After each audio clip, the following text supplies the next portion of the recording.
Ég heiti Jason, ég starffræðingur og með mastersgráðu í viðskiptagreind frá Imperial í London. Áhrif gervigreindar má skipta niður á 3 svið. Fyrsta lagi fyrir einstakling, svo fyrir fyrirtækin og svo fyrir samfélagið. Fyrir einstaklingin þá þetta að nota verkfæri eins og ChatGPT til þess að auðvelda manni lífið. Fyrirtæki munu sjá mikil tækifæri í að innleiða AI-agenta til þess að auka framleiðni verulega. Og fyrir samfélagið þá mikil tækifæri í vísindanýjungum eins og AlphaFold. Að auki getum við notað orkun okkar til þess að byggja upp gagnaver sem að stuðla að reiknigetu sem að nýtist í alla þessa gervigreind. Hæ, ég heiti Kári Rögnvaldsson og ég meistaranemi í gagnavísindum við ETH-háskóla í Zürich í Sviss. Í náminu mínu lögð mikil áhersla á gervigreind og ég einmitt núna þessa dagana að vinna að meistaraverkefninu mínu sem fjallar það hvernig stór mállíkön skilja og leysa flókin stærðfræðidæmi. Það verður spennandi að fylgjast með framtíð Íslands og gervigreindar, en ég sé fyrir mér að Ísland sé einhvers konar dauðafæri á að vera leiðandi afl á heimsvísu í innleiðingu gervigreindar á opinberum vettvangi.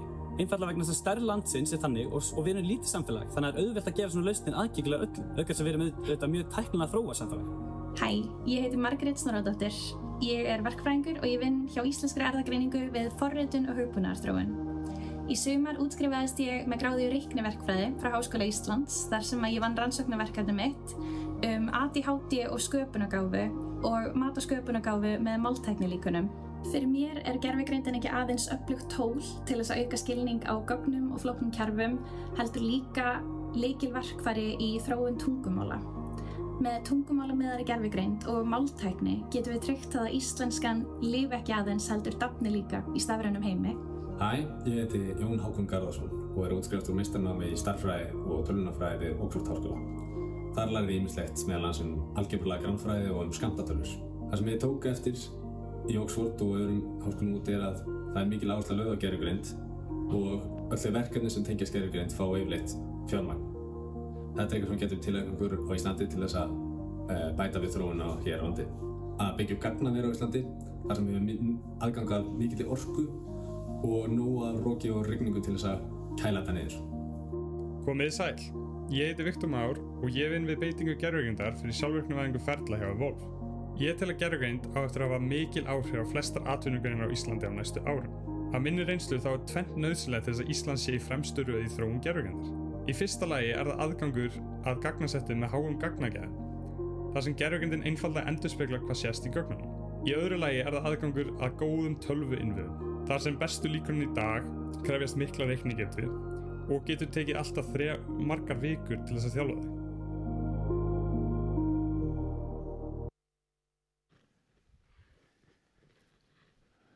Góðan daginn og hjartanlega velkomin á fund Landsvirkjunar. Gervigreindin alvöru tækifæri fyrir Ísland?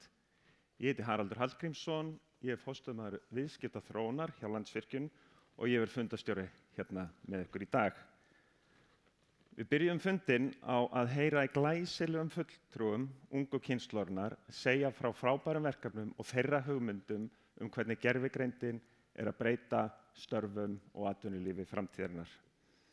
Og í dag ætlum við aðeins að reyna að dýpka okkur í umræðum gervigreindina og við ætlum sérstaklega að einblína á það hvernig gervigreindin að knýja áfram mikinn vöxt og breytingar í gagnaversiðnaði og auðvitað verður fókusinn á orku og innviðamálin sem okkur svo hugleikin. En við erum með þétta dagskrá í dag, svo ég ætla ekki að hafa þetta langt. Ég vil bjóða fyrstan velkomin á sviðið Jón Þorbjarnarson, hann Associate Partner, hvað ertu Jón? Hjá McKinsey í Stokkólmi. Hann ætlar að fara yfir svona hagnýtingu gervigreindar og áhrif á atvinnulíf. Gjörðu svo vel, Jón. Takk.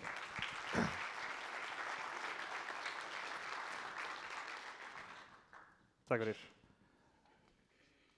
Já, eins og sagt var ætla að fara hérna aðeins yfir hvernig við sjáum vöxt í gervigreindar og gagnaiðnaði þá á heimsvísu og hvernig það getur leitt til fyrrgreinda gífurlegra tækifæra fyrir Ísland að taka þátt í þeirri verðmætasköpun sem að vera til á þessum tímum. Það sem við sjáum fyrst það að hraðinn í þessum geira bara að aukast og aukast og aukast og eins og var drepið hérna á í myndbandinu í byrjun, þá þetta eitthvað sem við sjáum að hafa áhrif á hvernig einstaklingar, fyrirtæki og samfélög nýta tækni til hagsbóta á hverjum einasta degi.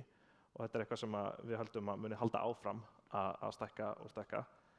Því að við sjáum að við gerum ráð fyrir því að það muni cirka meira en tvöfaldast og líklega þrefaldast hversu mikið verður af gagnaverum í heiminum á næstu 5 árum og að gervigreind muni þá knýja það bil 50 eða jafnvel meira heldur en helming af reikniaflinu sem verður að hafa til þess að geta gert þetta.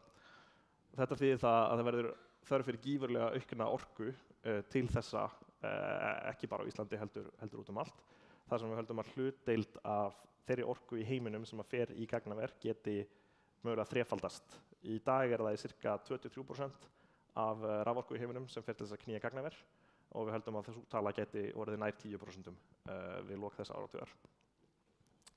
Til þess að knýja þetta áfram þá munu gífurlega fjárfestingar eiga sér stað, bæði í byggingu gagnavera og tengdra orku innviða frá framleiðslu til dreifikerfa.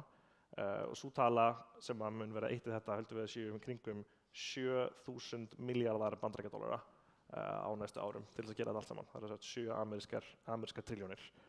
Og til þess að þetta geti gert sér stað þá þarf að gjörbreyta hvernig við hugsum hvernig við byggjum gagnaver. Við munum breyta fleiri tegundir af gagnaverum. Það verða bæði risastór gagnaver og lítil gagnaver. Það verða gagnaver byggð á mörgum hæðum og það verða gagnaver sem eru mögulega í gangi alltaf eða eru bara í gangi þegar það til auka orka sem er umfram. Þannig að hvernig menn reyna að fá allt sem hægt út úr þeim takmörkunum sem eru til staðar mun forma hvernig menn þurfa að haga þessum iðnaði áfram. Og við tókum hérna saman stutta greiningu þar sem við förum yfir það. Í dag eru cirka 66 gigawatt af gagnaverum til í heiminum í dag. 66 gigawatt.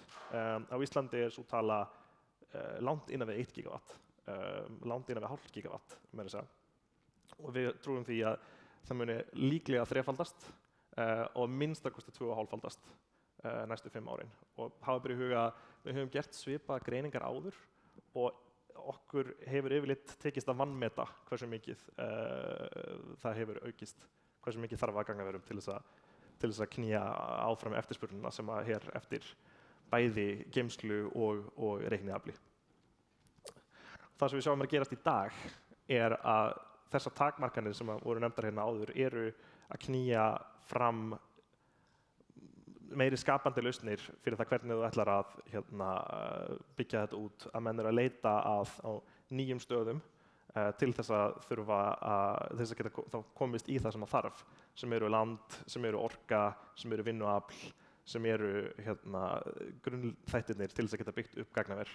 Þannig að það verið að byggja á miklu fleiri stöðum heldur en verið gert áður. Það sem mikið verið gert áður í Virginíu eða Silicon Valley eða í Amsterdam eða í Frankfurt, að það með fannir að leita meira að hvar eru til mögulegir orkuinnviðir breiðari í heiminum. Þar sem að núna þegar þú ert að reikna beita gervigreind, þá skiptir minna máli að gögnin séu endilega alveg nákvæmlega við hlíðina á notendanum og skiptir kannski meira máli að þau séu allavega reikniaflið sé fyrir hendi. Og Ísland held ég að sé í lykilstöðu til þess að grípa boltan hérna, því að við setjum það aðeins í samhengi, þá Ísland mjög lítill fiskur í mjög stórri tjörn. Eins og við tölum það voru 66 gigawatt af reikniafli á heimsvísu í gagnaverum. Gagnaver á Íslandi í dag, það fer á milli ára hversu mikið af orku notað, það fer eftir hversu mikill vöxtur er í gengi Bitcoin og ýmsu öðru. En stærðin svo að öll gagnaver á Íslandi samanlagt í dag eru minni heldur en stór gagnaver á Norðurlöndunum og eru 10. hluti af stærstu gagnaverunum sem eru að byggja í Ameríku í dag. Kannski má nefna það bara sem eitt sérstakt dæmi á þess að taka neitt ákveðið fyrirtæki út úr í sviga að Atnor fer að byggja í Danmörku 1 gagnaver við Esbjerg sem er meira en 2-falt stærra heldur en öll gagnaver á Íslandi samanlagt. Þannig að Ísland, það mikið talað gagnaver í slíku samhengi en hlutfallslega eru þau ekkert rosalega stór. Við erum kannski farið í það meira seinna en íslensk gagnaver í dag nota cirka 3% af orkunni í landinu sem er mjög svipað á Norðurlöndunum og svipað á heimsmeðaltali sem við vorum að sjá áðan. Þannig að íslensk gagnaver eru hlutfallslega í sama stærðargráðu, sömu stærðargráðu í löndunum kringum okkur. Við trúum því hins vegar að Ísland sé kjörinn áfangastæður fyrir ný gagnaver, að hér sé orka fyrir hendi, hér sé kalt, hér sé nógu mikið af landi og hér sé rétta fólkið sem að geti unnið við þessi gagnaver og sé með know-howið sem að þarf til þess að geta haldið upp í iðnaði í heimskassa á þessu stigi. En þó að Ísland sé vel til þess að fallið að hýsa gagnaver þá þýðir það ekki endilega öll gagnaver geti verið til á Íslandi. Ef við skoðum svona þær tegundir af reiknigetu sem þarf að vera fyrir hendi, þar sem að fyrsta hérna það sem við kallum foundation model, það að búa til þá GPT-5, GPT-6, næstu stóru líkönin, það hefur hingað til og verður líklega áfram keyrt í risastórum gagnaverum sem eru þá á einum stað. Þannig að það ólíklegt þess að vera það sem að Ísland mun geta gefið af sér. En hins vegar, þegar það búið að búa til þessi líkön, þá þarf að stilla þau og þau eru þá stillt eftir þörfum stærri notanda, þannig að hvert fyrirtæki fyrir sig sem að vill vera með líkan þurfa væntanlega að stilla það og það eru til dæmis reikningar sem að Ísland geti gert. Þegar kemur að notkun módelana, þá trúum við því að Ísland geti líka verið mjög góður áfangastæður fyrir þau notagildi þar sem að tíminn skiptir minna máli, þar sem að ekki þörf á svörun á millisekúndunni, heldur getur verið í lagi að það taki aðeins tíma fyrir skilaboðin að komast til Íslands og tilbaka. Og svo hérna neðar erum við líka með aðra tegundur af gagnaverum sem að Ísland hefur þegar byggt upp, sem þá bara það sem við kallum venjulega skíðaþjónustu og það sem við kallum ofurtölur, sem að aftur líka snýst meira hráa reiknigetu og minna að mann geti svarað fljótt. Til þess að ljúka þessu þá langaði mig að stilla upp aðeins nokkrum hugveikjum fyrir Ísland, hvernig Ísland getur tekið þátt í þessari verðmætasköpun á sem bestan mögulegan hátt. Númer 1 hversu mikið virði höldum við að Ísland geti fengið út úr þessu. Ef við tökum dæmi hérna þá hvert megavatt af orku getur skilað í kringum 50 milljónum króna í raforkusölu á hverju ári, ef ekki meira. Hver fórnarkostnaðurinn af því að einbeita okkur að gagnaverum, frekar heldur en öðrum geirum sem hafa verið byggður upp á Íslandi, eins og til dæmis málmbræðslu. Þriðja hvernig hefur Ísland hugsað sér að hlúa að öryggi gagna og gervigeinda á Íslandi, þar sem að á útlensku verið kallað sovereign AI, þar sem að hingað til hefur mikið verið í höndunum á amerískum fyrirtækjum og amerískum kerfum sem að menn eru farnir að spyrja spurningu allavega í nágrannalöndunum, hvernig hægt að tryggja það að sé allavega einhver lágmarksgeta sem að tryggð á Íslandi. Fjórða síðan eru íslensk fyrirtæki líka að sjá til þess að fá það sem þau geta út úr gervigeindinni, að við einblínum ekki of á orkusölu og verðmætasköpun þaðan, en líka að áhrifin skili sér breiðar í íslenskt efnahagslíf. Og fimmta síðan hvernig getur Ísland sé til þess að aðbúnaðurinn hér sé tryggur, að við sjáum til þess að orkukerfið sé nógu stöðugt til þess að geta staðið af möguleg ytri áföll og eins með tengingu við útlönd, hvort að sæstrengirnir sem búið að leggja, hvort að sé þó að það hafi batnað mikið þegar það var lagður 4. sæstrengur núna fyrir nokkrum árum síðan, að það sé til tengileiðir til þrautarvara svo að Ísland detti ekki út úr samjöfandi við alheiminni ef eitthvað skyldi koma upp á. En til að taka þetta saman þá höldum við að gagnaversiðnaðurinn muni þrefaldast á næstu 5 árum.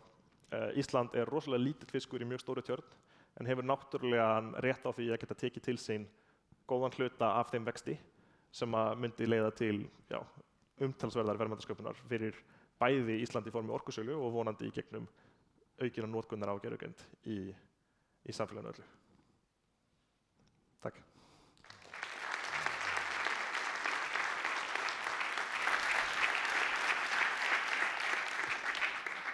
Takk fyrir þetta, Jón, og takk kærlega fyrir að vera hjá okkur og með okkur hérna í dag. Það að ná að huga.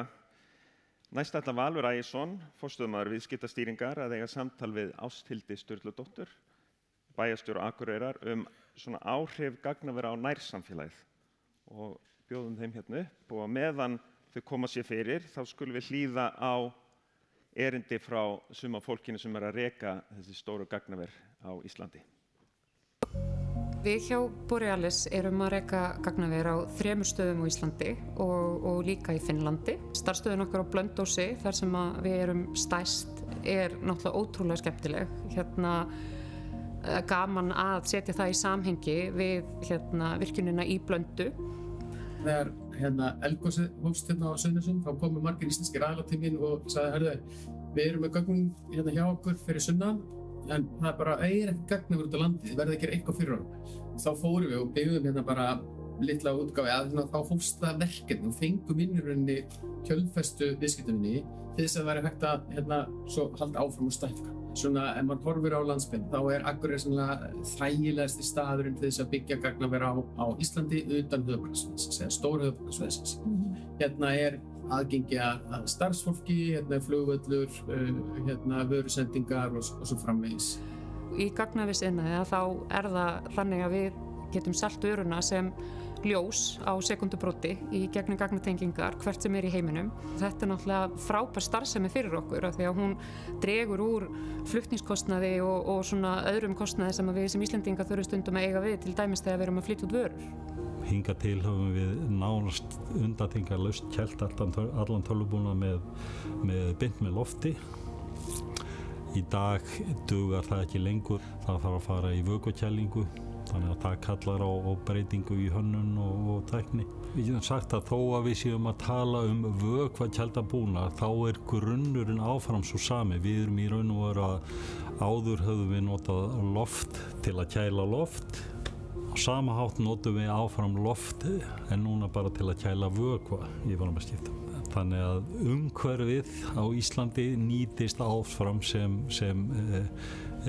þáttur sem að vinna með okkur. Við vorum búin að undirbúa okkur undir það að þessi bylgja gervigreindartækni væri að koma og vissum að eftirspurn á markaðnum myndi aukast. Ég held samt að enginn hafi séð fyrir á hvaða hraða það myndi gerast og það er auðvitað forréttindi að vera að vinna í starfsemi þar sem að eftirspurnin er mikið og kerfið kannski gerir ráð fyrir notendum sem eru að hreyfa sig aðeins hægar en okkar eða sögulega hafa verið að gera það. Þannig að þetta er svo sannarlega búið að vera sprettur. Afhendingaröryggi á Íslandi telst tiltölulega hátt og grunnurinn fyrir því er náttúrulega uppbygging á áliðnaðinum á Íslandi á sínum tíma. Að flutningskerfi var byggt upp til að styðja þann iðnað og notum þetta sem eiginlega sölupunkt hjá okkur að afhendingaröryggi hérna er mikið. Ísland stendur bara vel.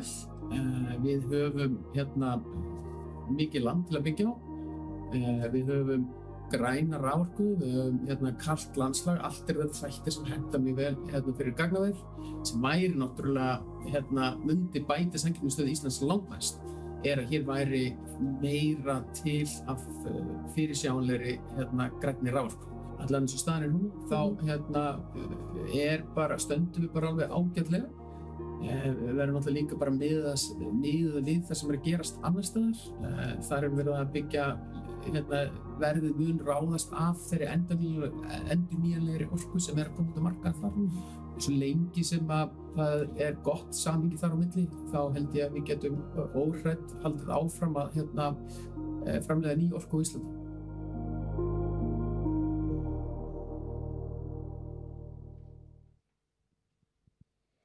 Já, góðan daginn. Það er ánægilegt að fá þig hingað, Ásthildur. Já, takk fyrir. Takk fyrir að bjóða mér. Já, þú hefur nokkuð áberandi í umræðinni svona undanferðið, allavega fyrir okkur sem erum eitthvað pæli gagnaverum, svona áhrif á nærsamfélagið. Atnorð, gagnaverið, það tók ákvörðun að byggja gagnaver við rætur Hlíðarfjalls, Akureyri, 2022 í kjölfar undirritunar viljayfirlýsingar við ykkur hjá bænum. Í kjölfari gerðu þau svo raforkusamning við okkur hjá Landsvirkjun. Þannig að í þessu spjalli langaðum að heyra frá þér bara hvað hefur gert síðan, hver hafa áhrifin verið á Akureyri? Já, það er hægt að segja að þau séu umtalsverð og uppbygging Atnorð á Akureyri er eitt staðsta verkefni fjárfestingaverkefni sem farið hefur verið í bænum í mjög langan tíma og ef nokkru sinni. Nú er búið að byggja upp fyrsta áfangan í gagnaverinu hjá Atnorð og það er fjárfesting upp á einhverja 14 milljarða ef ég man rétt og náttúrulega gríðarlegu fjöldi starfsmanna sem eru þarna og eðlilega hríslast þessi áhrif út í allt samfélagið. Það ekki bara þannig að það sé verið að vinna við uppbygginguna á gagnaverinu sjálfu, heldur hefur þetta líka haft áhrif á tæknifyrirtækin sem eru starfandi í bænum. Og það eru náttúrulega áhrif sem við teljum bara mjög nauðsynleg og jákvæð fyrir allt samfélagið okkar.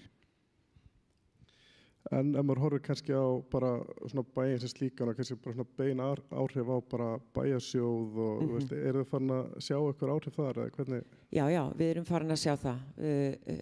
Við uppbygginguna og þegar ákveðið var að byggja gagnaverið þá var þetta lóð sem var afhent og úthlutað án auglýsingar, þannig að það voru hækkuð gatnagerðargjöld sem voru sett á þetta verkefni.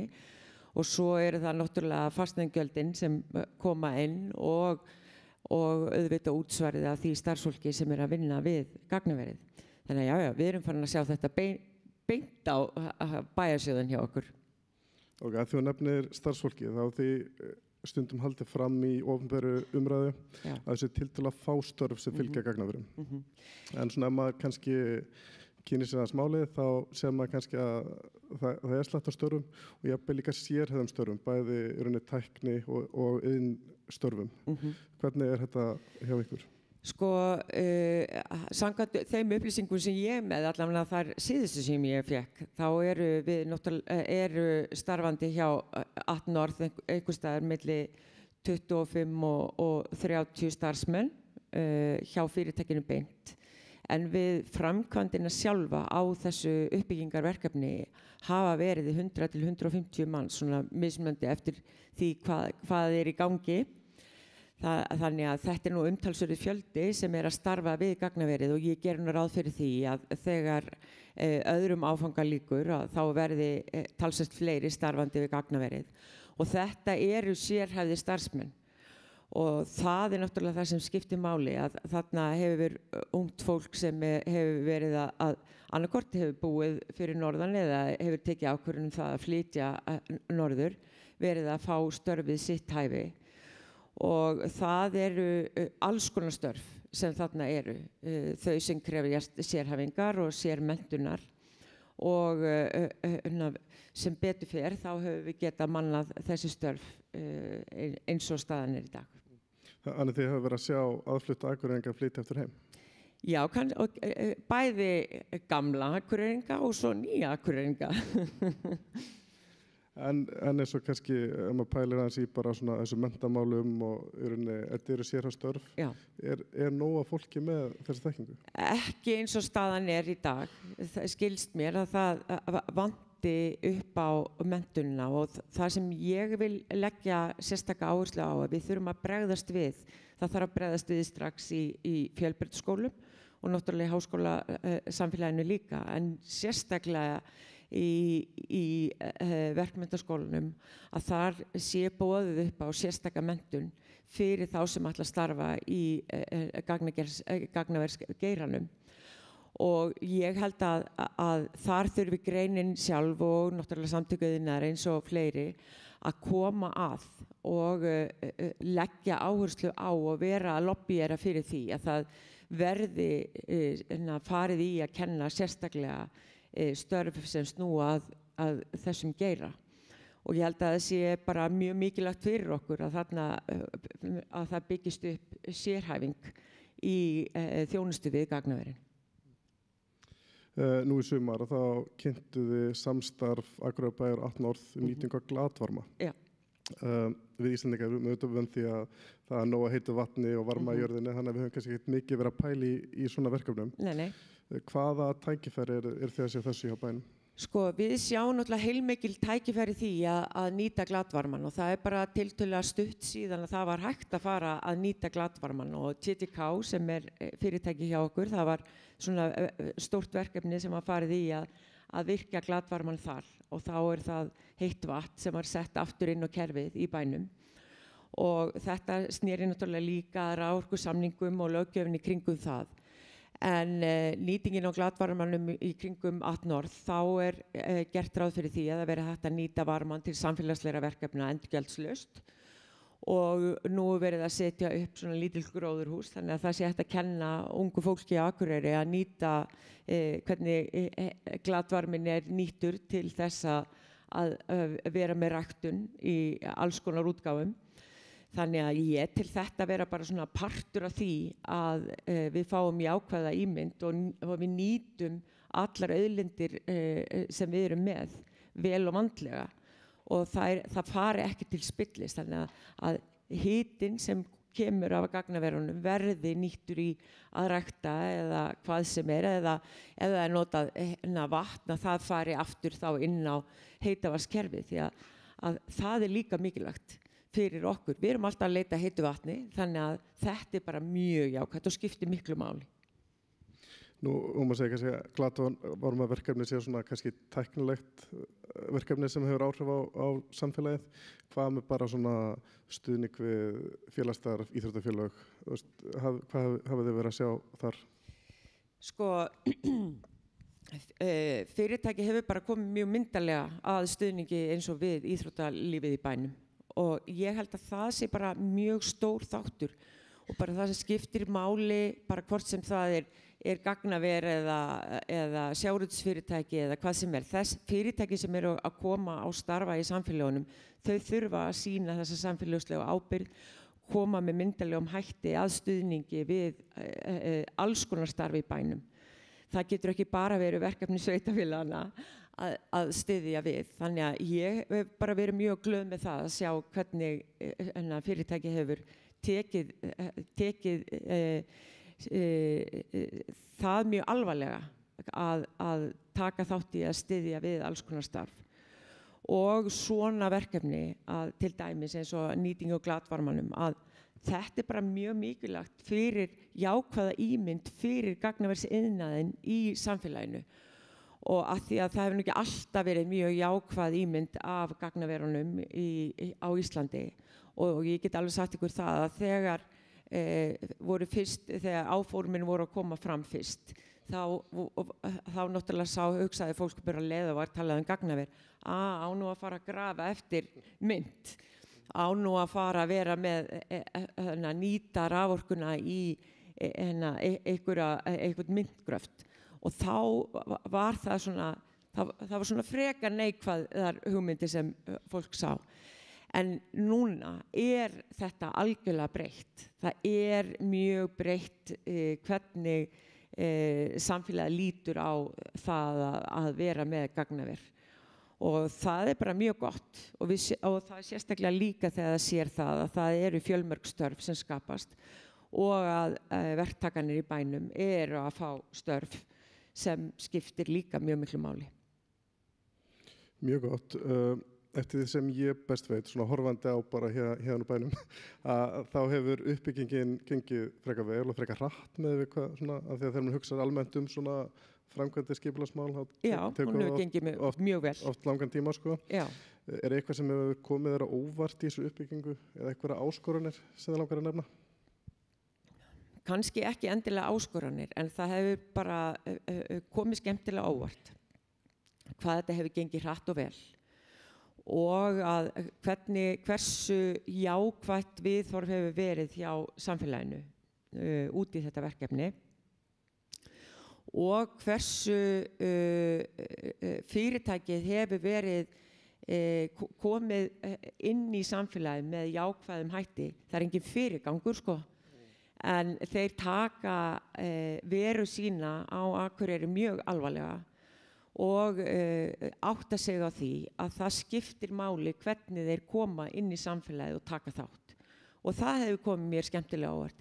Því að það ekkert alltaf þannig að því ég hef nú svona marga fjöruna sopið í sveitafélagabransunum og séð fyrirtæki koma inn í samfélag og ætla að sýna fram á þau séu að breyta mjög miklu en hafa líka gert kröfu það að rauða dreglinu sé rennt út og að við sveitafélagið eigi að gera allt fyrir þau.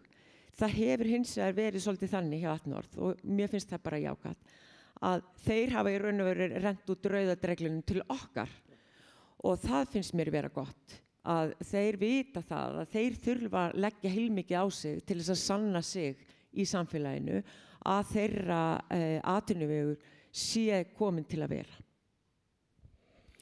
En ef við horfum kannski aðeins lengra fram í tíman og aðeins svona stærri mynd og kannski horfum á bara hver sérðu tækifærin fyrir Akureyri, jafnvel Norðurlandi eða bara landsbyggðina þegar kemur á svona verkefnum? Sko, ég bara sé gríðarleg tækifæri fyrir Norðurland og sérstaklega fyrir Akureyri og Eyjafjarðarsvæðið og náttúrulega Eyjafjarðarsvæðið, kannski Norðurland eystra bara alveg yfir til Húsavíkur. Ég held að áhrifin geti alveg hríslast þangað yfir. Ég vil þó auðvitað segja það líka að við getum ekki litið á gagnaver sem lausnina á öllu í samfélaginu. Þetta má ekki verða nýtt refabú, ef svo má segja. Við þurfum alveg að fara varlega og vanda okkur í þessari uppbyggingu og hugsa vel hvernig við gerum þetta. Og ég horfi á þennan iðnað fyrir Akureyri sem samt sem áður með mjög jákvæðum augum og vil að við gerum þetta vel og að Akureyri geti orðið svona hátækni samfélag og ég horfi alltaf til Oulu í Finnlandi þegar ég hugsa Akureyri og framtíðar uppbygginguna. Mér finnst þetta skipta máli fyrir háskólasamfélagið, fyrir skólana í bænum, bæði verkmenntaskólan og menntaskólan og að þarna geti byggst upp klasi sem þjónusti gagnaverin í framtíðinni og að uppbyggingin á gagnaverunum hafi jákvæð áhrif fyrir tæknifyrirtækin í bænum og ekki bara tæknifyrirtækin heldur allt samfélagið. Þannig að þetta verði svona klasi fyrir gagnaver og fyrir þjónustu þarfið. Svona í lokin, hér eftir það verður pallborð, þar sem verður fjallað tækifærin og áskoranirnar í uppbyggingu gervigreinda gagnaver á Íslandi. Ertu með eitthvað skilaboð eða spurningar sem vilt koma áleiðis til þeirra? Já, ég held að það þurfi að ræða það hvernig við getum tryggt þessa atvinnugrein til framtíðar á Íslandi. Ekki að það sé verið að tjalda til einna nætur og þá ég að hugsa það að það séu gerðir langir raforkusamningar við fyrirtækin. Þannig að við eigum ekki það á hættu að leið og raforkuverð hækkar að þessi fyrirtæki muni fara. Vegna þess að gagnaverin í sjálfu sér einföld þó svo að þessi flókin tæknibúnaður og það ekki mikið mál að pakka saman og skella þessu inn í eina 757 og flytja á þann stað þar sem raforkuverðið verður kannski lægra í framtíðinni. Þannig að ég kannski mín skilaboð til panelsins bara hvernig getum við tryggt þessa atvinnugrein sem framtíðar stoð af því að við höfum náttúrulega verið með iðnaðinn eins og álverinn og málmbræðslunar sem svona ákveðna mjög stóra stoð í samfélaginu og ég vil náttúrulega sjá að þetta verði líka stoð og öflug stoð til framtíðar en ekki bara eitthvað sem skammtímagróði í stuttan tíma, heldur að þetta verði framtíð á Íslandi. Ásthildur, takk fyrir að koma til okkar hingað í Grósku og deila með okkur þinni reynslu og sýn þetta áhugaverða málefni. Já, takk fyrir að bjóða mér.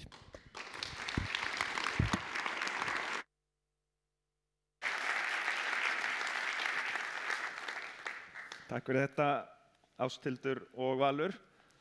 Það greinlegt að áhrif starfsemi gagnaverana á nærsamfélagi fjölbreytt og jákvætt en það nóg að huga. Næst ætlum við að fá á svið hana Tinnu Traustadóttur, hún framkvæmdastjóri sölu og þjónustu hjá Landsvirkjun og hún ætlar að segja okkur frá gagnaverum í leit að orku.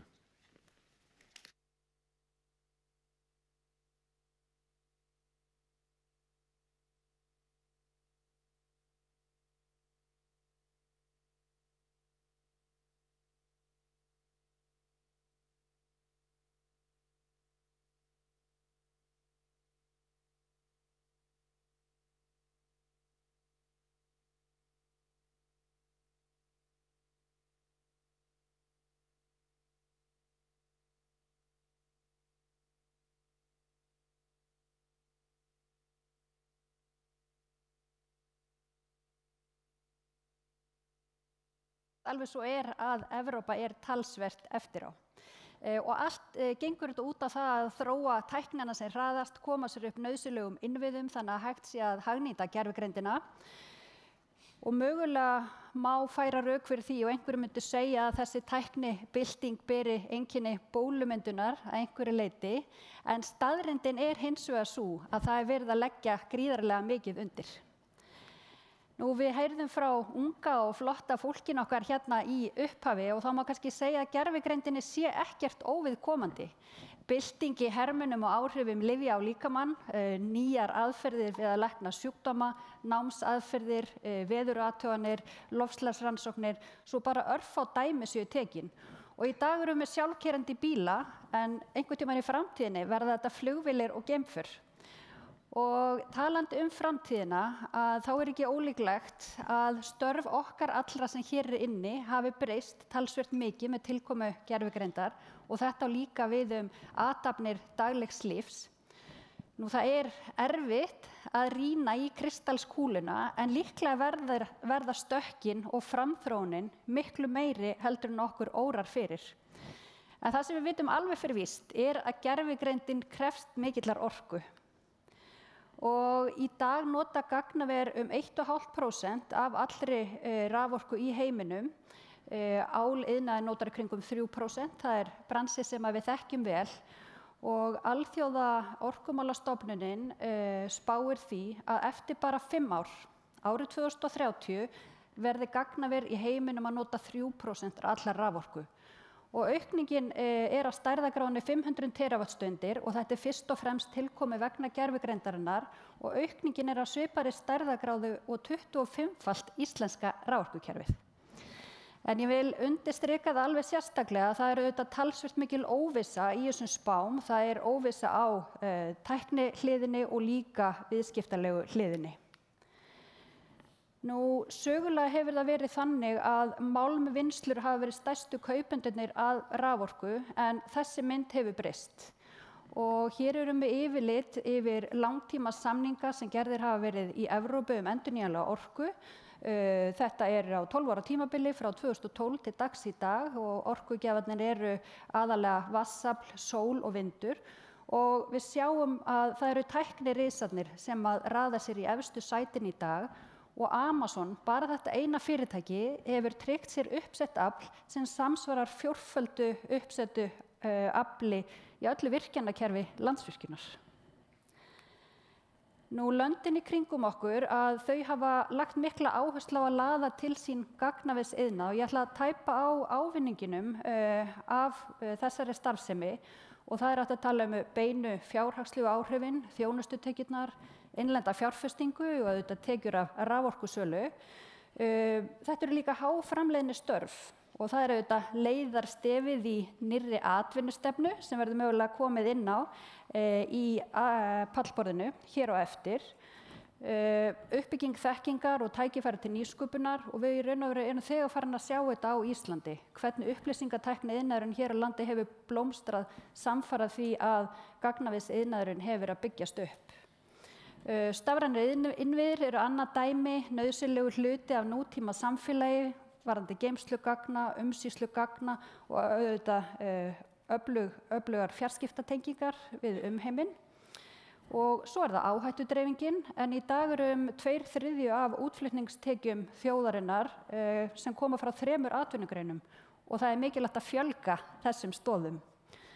Og mér langar til þess að minnast líka á gagnasjálfstæði en á viðsjárverðum tímum að þá leggja þjóðir heims meiri áherslu á þennan þátt að vera engum öðrum háður hvað varðar umsýslugagna og svona þessi lykil upplýsingatækni kerfi, greiðslumiðlun, heilbrigðisupplýsingar, skattaupplýsingar og þar fram eftir götunum. Nú, Ísland hefur upp á fjölmargt að bjóða. Við erum auðvitað með endurnýjanlegu orkuna sem eftirsótt og langtíma samninga sem að veita bæði fyrirsjáleika hvað trygga orkuafhendingu og verð varðar. Við erum með mjög traust flutningskerfi raforku og síðan það kalda loftslagið okkar sem gerir það að verkum að það dregur úr kostnaði við kælingu á tölvubúnaði. fjarskiptainnviðirnir og við sáum hvað skipti miklu máli þegar Íris, fjarskiptastengurum milli Íslands og Írlands kom til skjalana, hvað skipti miklu máli fyrir gagnavinni sem að starfa hér á landi og þeirra viðskiptavinni. Við erum með menntað vinnuafl og listin lengri, það að halda áfram að telja. Það skiptir miklu máli fyrir gagnaversstarfsemi að hafa greiðar alþjóðlegar samgöngur sem við höfum, aðgang að hagkvæmum staðsetningum og við erum lítið samfélag, þannig að hér stuttar boðleiðir.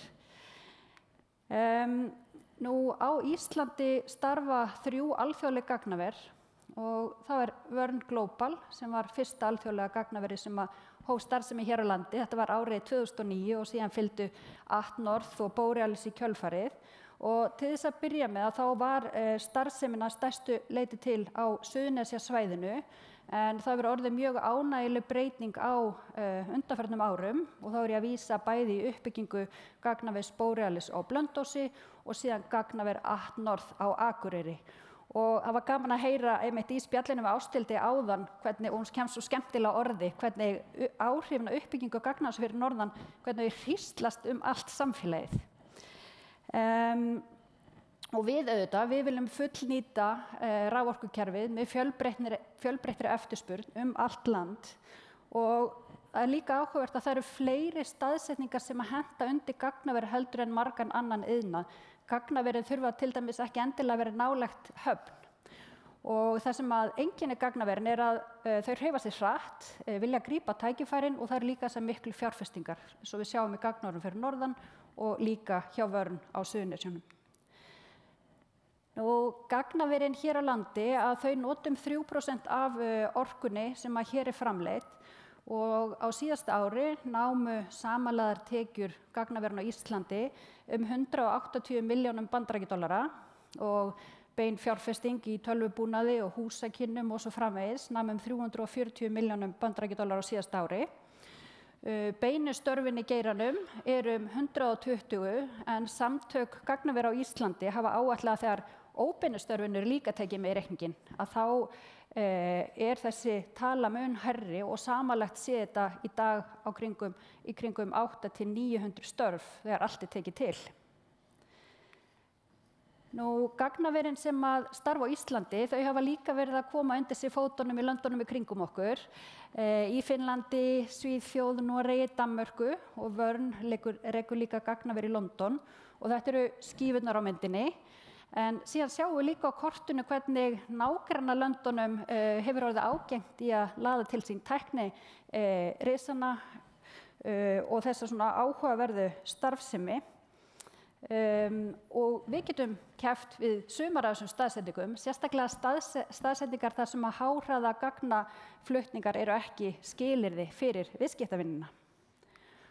Og mig langar til þess að beina sjónum sérstaklega að Finnlandi sem gott dæmi dreifbýlt land á norðlægum slóðum sem hefur náð frábærum árangri að laða til sín gagnaver. Og þeir hafa gert þetta með mjög markvissum hætti, bæði í markaðssetningunni en líka því að skapa umgjörðina. Og við sjáum á myndinni hvaða atriði þetta eru sem að Finnarnir hafa lagt áherslu á og mig langar til þess að nefna tvennt sérstaklega. Og það eru lóðirnar því að þarna eru Finnar tilbúnir með 50 lóðir fyrir gagnaversverkefni af öllum stærðargráðum, allt frá smærri verkefnum til verkefni á skalanum 1000 megavött í uppsettu afli eða jafnvel meira. Og síðan það líka leyfismálin sem að Finnarnir hafa straumlínulagað þannig að gagnaverin þurfi ekki að fara marga staði til þess að sækja sér þjónustu og sækja nauðsynleg leyfi og þeir kalla þetta one stop shop. Og ég ætla að fá að vitna í Google og þeir eru þarna að fara yfir hvers vegna Finnland varð fyrir valinu fyrir gagnaverið þeirra en ekki einhver önnur staðsetning og þetta eru nákvæmlega sömu 3 punktarnir og Jón var með í erindinu sínu hérna undan. Það eru orkuinnviðirnir, aðgengi að landi og vinnuafli. Gervigreindin stórt tækifæri fyrir heiminn og það undir okkur komið hvort að gervigreind verði alvöru tækifæri fyrir Ísland Og það rétti tími núna fyrir orkufyrirtækin, fyrir stjórnvöld, fyrir sveitafélögin að taka höndum saman og búa til sem besta umgjörð, því að við erum auðvitað með frábæran grunn til þess að byggja á. Og ímyndum okkur árið séð 2035, Atnorð, Borealis og Vörn hafa öll aukið umsvif sín og það komin ný gagnaver til landsins og gagnavegsiðnaðurinn orðinn ennþá mikilvægari stoð í efnahagslífinu. Og við lítum stolt tilbaka, við lítum á þær ákvarðanir sem við tókum og sem fólu í sér skýra stefnu, heildræna nálgun, einföldun ferla og hraða ákvarðanatöku. Takk fyrir.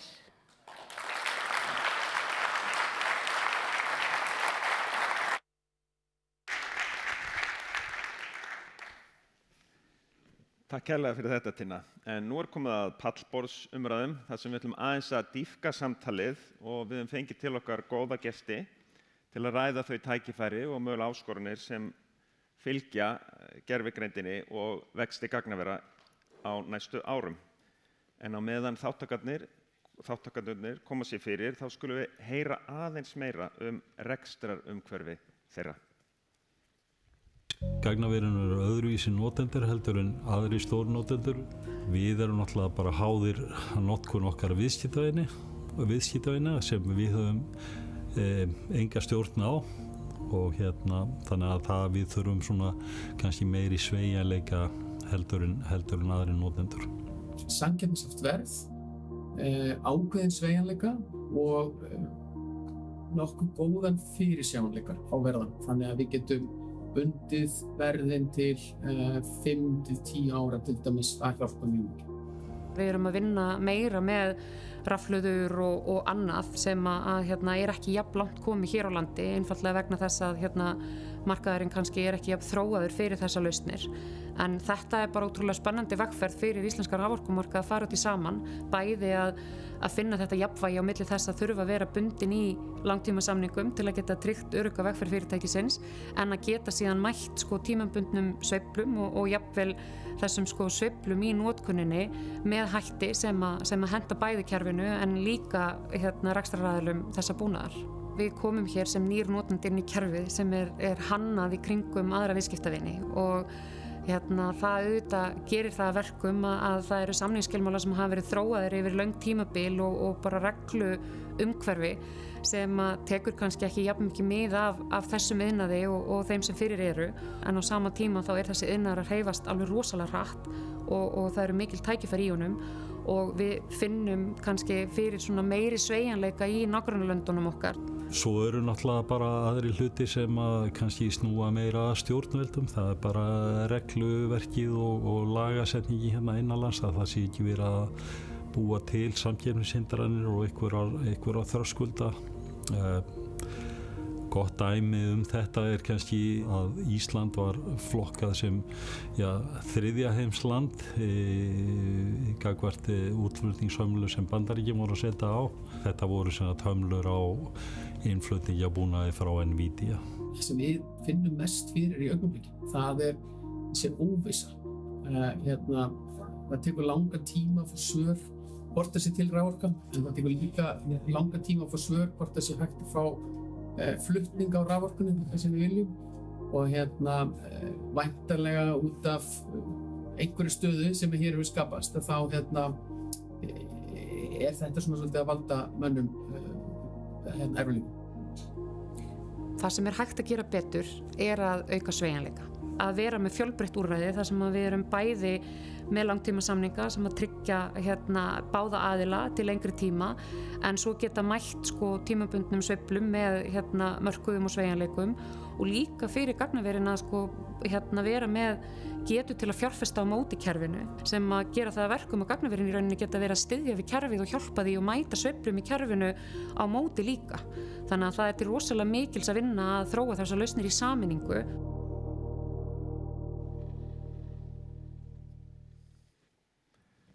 Velkomin og takk öll fyrir að gefa okkur tíma til að vera með okkur hérna í dag. Við ætlum að byrja á því að kynna þátttakendur. Hörður Arnarsson, forstjóri Landsvirkjunar. Hann hefur víðtæka reynslu úr atvinnulífinu og þar með talið úr djúpri tækniþróun og hann tekur í dag þátt í ákvörðunum sem hafa áhrif á þróun orkumála hér á landi. Hann getur líka að gefa okkur innsýn inn í afstöðu Landsvirkjunar til gagnavera sem viðskiptavina og hvernig hann sér þennan iðnað þróast sem til framtíðar. Sveinbjörn Finnsson, velkominn. Hann fór nýlega frá Landsvirkjun til upp í stjórnarráð þar sem hann aðstoðarmaður ríkisstjórnar Íslands og þar er með sérstaklega áherslu á að leiða vinnu að atvinnustefnu næsta áratuginn. Og í kynningu sem hann hélt vinnu við atvinnustefnuna, þar var komið inn á gervigreind og hugsanlega tækifæri tengt henni og það verður mjög fróðlegt að heyra hvort og hvernig þessi iðnar horfir við honum og hvernig sá mikli vöxtur sem talar passar við áform við ríkisstjórnarinnar. Sigríður Mogensen, hún sviðsstjóri iðnar og hugverkasviðs Samtaka iðnaðarins og þar undir margt, en í dag hún hérna að tala gagnaver. Hún hefur undanfarið rætt það að Ísland þyrfti að vera svona virkur þáttakandi í þeirri byltingu sem spáð vegna uppbyggingar gervigreinda gagnavera á heimsvísu og hún hefur meðal annars átt samtöl við fulltrúa bandarískra stjórnvalda í Washington DC málið. Að lokum, Þorvarður Sveinsson, hann framkvæmdastjóri Farice og vöxtur gagnavera krefst öflugra stafrænna innviða og þar Farice lykilaðili. Farice rekur fjarskiptastrengina sem svona tengja okkur Íslendinga norður í Atlantshafi við heiminn og hann þekkir það vel hversu mikilvæg fjarskipti gagnaverunum og hverjar mögulega þarfir þessara nýrra kynslóða gagnavera gætu verið. En við ætlum að vinda okkur bara beint í þetta og ætlum að byrja á Sveinbirni. Í kynningunni sem ég vísaði til Sveinbjörn, sem þú hélst nýlega mótun þessara nýju atvinnustefnu, þá komst inn á háframleiðnistörf. Mikilvægi þess að hér verði til háframleiðnistörf. Hvernig mun svona gervigreindin, hvernig horfið á gervigreindina í því samhengi og hvernig mun það birtast í atvinnustefnunni?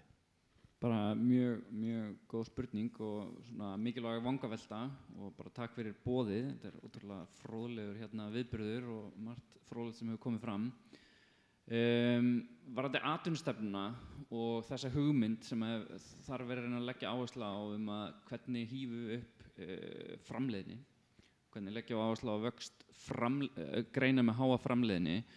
Þetta svo sem ekkert nýtt, löndin í kringum okkur mikið að velta þessu fyrir sér, Evrópusambandið mikið að velta þessu fyrir sér og mikið að bera þessu saman með Bandaríkin, þannig að það svona flestar ríkisstjórnir með augun á þessum bolta og margar enda á því að búa til einhvers konar svona atvinnustefnu, iðnaðarstefnu eða vaxtarstefnu eða hvað sem en oft framleiðni, það bara hvað við náum að búa til mikil verðmæti fyrir svona þau aðföng sem við setjum inn í kerfið og það þá oftast verið að vísa til vinnuafls, framleiðni vinnuafls, hvað ná til mikið verðmæti á hverja hönd eða fjármagns sem fer inn í kerfið. Og þá til þess að tengja inn í spurninguna hvernig kemur þá gervigreindin inn í allar þessar vangaveltur atvinnustefnuna, kannski á svona tvennan hátt. Í fyrsta lagi þetta bara svo risatrend, mikil óvissa að það líka smá snúið einhvern veginn hvernig áttu nákvæmlega að máta þetta inn í. Ef þetta bara eftir 2 ár blasir við allt önnur mynd og bara það alltaf hægt á að stefnur úreldist hratt, því meira kannski svo þú segir gervigreindina því úreldist hún hraðar. Þannig að það þarf að vanda sig vel hvernig þú innvinklar hana. En það kannski tvennan hátt og allar svona stefnur oftast einhver blanda af svona láréttum áherslum og aðgerðum, þar að segja svona tiltölulega almennar sem gagnast bara svolítið svona samfélaginu í heild eða atvinnulífinu í heild eða útflutningi í heild og svo svona lóðréttar, þar sem að adressa svona ákveðin tækifæri. Ef maður hugsa aðeins bara svona lóðrétta nálgun og gervigreindina, þá sé ég fyrir mér að gervigreindin ætti að geta bara bætt framleiðni almennt á vinnumarkaðinum og á Íslandi. Bara við það að fyrirtækin og hið opinbera tilengi sér lausnir gervigreindarinnar, þá vonum við og bara öll ríki kringum okkur líka að það bæti framleiðni og spurningin þá, eitthvað sem ríki getur gert til að styðja við það? Þú veist, að atvinnulífið og hið opinbera tilengi sér gervigreindina til að bæta framleiðni. En svo þetta náttúrulega bara risa atvinnuþróun tækifæri og það kannski það sem við erum búin að vera aðalega fjallum hérna í dag. Þú veist, skapa bara frábær störf, mikil verðmæti og svo framvegis. Og þar smellpassar það við áherslunar sem við erum svona að leggja upp með að styðja svoleiðis þróun og þá bara að reyna að glöggva sig á því og margt af því við komum hérna fram í dag svona hvað stjórnvöld getur svona hugsanlega gert til að styðja við þá þróun. Takk fyrir. Sigríður, því samtökum iðnaðarins hafa svona talað fyrir því að hér séu bara stór tækifæri sem eru fólgin í þessari tækniþróun sem við höfum heyrt lýst hérna í morgun og þau séu einhvern veginn tengd gervigreind og Ísland eigi að beita sig fyrir að vera ekki á eftir. En sko hvernig lítur þessi tækifæri út? Ef við komum aðeins niður úr skýjunum bara fyrir íslenskt atvinnulíf og fyrir íslenskt fyrirtæki. Já, takk fyrir að bjóða mér í dag. Það er mjög gaman að vera hérna með ykkur að ræða þetta málefni sem okkur hjá samtökum iðnaðarins gríðarlega hugleikið og ég vil meina við höfum sett svona á dagskrá og iðnþingi núna á þessu ári í mars síðastliðnum. Þar vorum við reyndar að lýsa því hvernig staða Íslands væri mjög óviss í þessu kapphlaupi, þessari iðnbyltingu og það var aðeins komið inn á það hérna í myndböndunum áðan þar sem við vorum ég ætla að leyfa mér að sletta irrelevant í þessu kapphlaupi og við auðvitað viljum snúa þeirri vörn sem ég vil meina við séum að einhverju leyti í núna í sókn. Og það er í rauninni stærsta spurningin í þessu, ég ætla svo að koma inn á hvernig þetta getur nýst Íslandi og hvað mikilvæga verðmæti getur orðið til. En stóra spurningin sem að stjórnvöld standa frammi fyrir þessa mundir, líkt og stjórnvöld í löndunum í kringum okkur, svo ætlum við að spila sóknarleik eða varnarleik. Og þetta gríðarlega mikilvæg spurning, hún hefur áhrif á alla ákvörðunartöku, hvernig við ætlum að svara henni. Við erum augljóslega að tala fyrir því að Ísland spili sóknarleik og tökum við tillit til smæðar okkar í því samhengi. Gervigreindarbyltingin, sumir hafa talað það, þetta sé ekki hluta 4. iðnbyltingunni, heldur 5. iðnbyltingin. Okkur hefur á síðustu áratugum auðnast að byggja upp mjög góð lífskjör á Íslandi vegna þess að við höfum tekið meðvitaðar ákvarðanir hvert við viljum stefna. Þó það hafi kannski ekki verið talað atvinnustefnu á sínum tíma, þá byggðum við upp glæsilegan álversiðnað sem þið þekkið auðvitað vel. En það byggði á mjög meðvituðum ákvörðunum, meðvitaðri strategíu og stefnu og sýn íslenskra stjórnvalda meðal annars. Nú erum við rauninni á svipuðum krossgötum og við vorum kannski á þeim tíma. Við viljum styrkja hagkerfið, við viljum auka útflutningstekjur og þá ætlum ég að koma aðeins upp úr skýinu og niður úr skýinu. Hvaða áhrif myndi þetta hafa á Íslandi? Það var farið hérna yfir það hálfum að kynna sig áðan hvaða svona tegund af gervigreindargagnaverum væru raunhæf hér á Íslandi og við vorum hérna, ég og Þorvarður og þú sjálfur út í Washington daginn og þar fengum við líka mjög góða lýsinga á því svona hvaða tækifæri blöstu við Íslandi á þessu sviði. Við erum lestin eða bylgjan varðandi þessi treyninglíkun þar sem er verið að þjálfa módelin sjálf. Það bara ekki raunhæft að svo stöddu hér á landi, það verið að tala 20 gigavatta í því samhengi. Hins vegar þarf líka að koma líkununum út í samfélagið og svona ítra þau og þar mikið tækifæri fyrir Ísland. Þetta svokallað AI-agentic gagnaver og inference gagnaver. Þar erum við að tala 20 megavatta en ekki 100 eða 1000 megavatta. Hvað áhrif myndi það hafa? Ég ætla að reyna að vera stutt orð. Ef við myndum byggja upp, ég ætla bara að taka hypothetical dæmi sem samt mjög raunhæft. 50 megavatta gagnaver á Íslandi. Þá verðum við að flytja inn búna sem reyndar keyptur af viðskiptavinum gagnaverina, þannig að myndi ekki hafa áhrif á greiðslujöfnuð Íslensks þjóðarbús fyrir 1,6 til 1,8 milljarða bandaríkjadala á 3 til 5 ára fresti. Það hefur auðvitað mikil áhrif á okkar viðskiptastöðu og viðskiptajöfnuð gagnvart Bandaríkjunum þar sem meiri hluti þessa búnaðar Framleiddur í Bandaríkjunum og bandarískt hugverk. Á sama tíma myndi það þýða þjónustu útflutning fyrir Ísland upp á sirka, og þetta svona educated guess, $2 milljónir á hvert megavatt.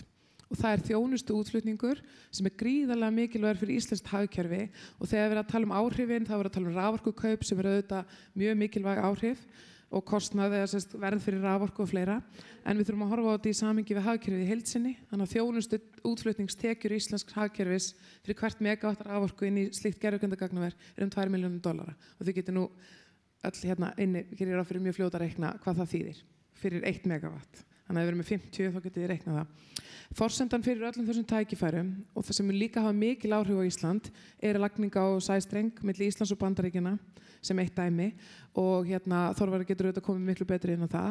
Það hefur líka gríðarlega mikil áhrif, jákvæð áhrif á okkar þjóðaröryggi og uppbyggingu stafrænna innviða og styrkir mjög stöðu Íslands hvað var að stafræna innviði. Ég ætla að láta gott heita í bili. Það myndi líka auðvelda samtali okkar við Trump þegar að því kemur okkar viðskiptasamband að vera með einhverja svona hugmyndir hvernig við getum rétt við hennar halla sem hann hefur svo mikla áhyggjur af. Og það eru þetta hlutir sem stjórnvöld eru að velta fyrir sér og kannski efni annars fundar. Hérna er gott að koma inn á það. Sko, á undanförnum árum hefur ótrúlega spennandi að fylgjast með uppbyggingu gagnaversiðnaðarins á Íslandi og við hjá Landsvirkjun erum með 3 glæsilega viðskiptavini og við sáum fulltrúa þeirra í myndböndum hérna áðan.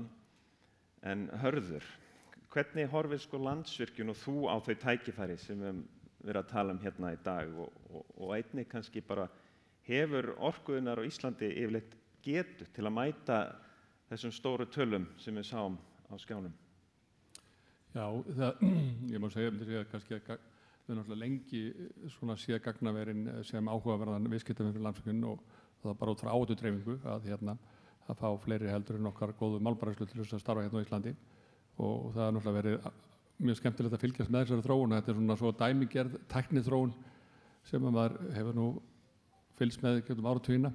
Að gagnaver hafa lengi verið að og fyrstu gagnaver sem var að koma undir på 2010 og þau hafðu mjög mikla ramsjónir að vaksa og hérna við höfum oft séð kynningarnar hjá þeim og svo leys og þetta er svo dæmigert samt fyrir svona startup fyrirtæki að menn ofmeta mjög getur sína til að vaksa í upphafi, hvað það tekur langan tíma að koma sér af stað. En svo er það svo ofsalega algengt þau sem við sjáum þessu tilviki, menn vanmeta svakalega tækifæri. Þetta gerist rosalega hægt, svo allt í henni gerist þetta. Og þetta er svona, við kölluðum þetta oft í þeim minni gamla vinnustaf svona tómatsósu-effektið. Ef við munið eftir gömlu tómatsósunni sem áður en föttuð að búið til svona kristibrúsa, að þá hristur og fegst enga tómatsósu og svo hristur og þá fylltist diskurinn á tómatsósu. Og þú bara, hvað á ég að gera núna, sko? Er komin einhver ný tómatsósa? Ég lendi að það. Já, það er komin svona að þú getur krist svona, ég lendir mjög sjaldan í þessu orði. Þetta tómatsósu-effekt er eiginlega horfið, sko, að þú getur krist þá kemur svona smát strömmur út. En ég held að þetta sé mjög áhvert, þetta er náttúrulega flókinn innan að finna því að hann hegður til hratt, þetta er ekki eins og orkuðurinn gat gert.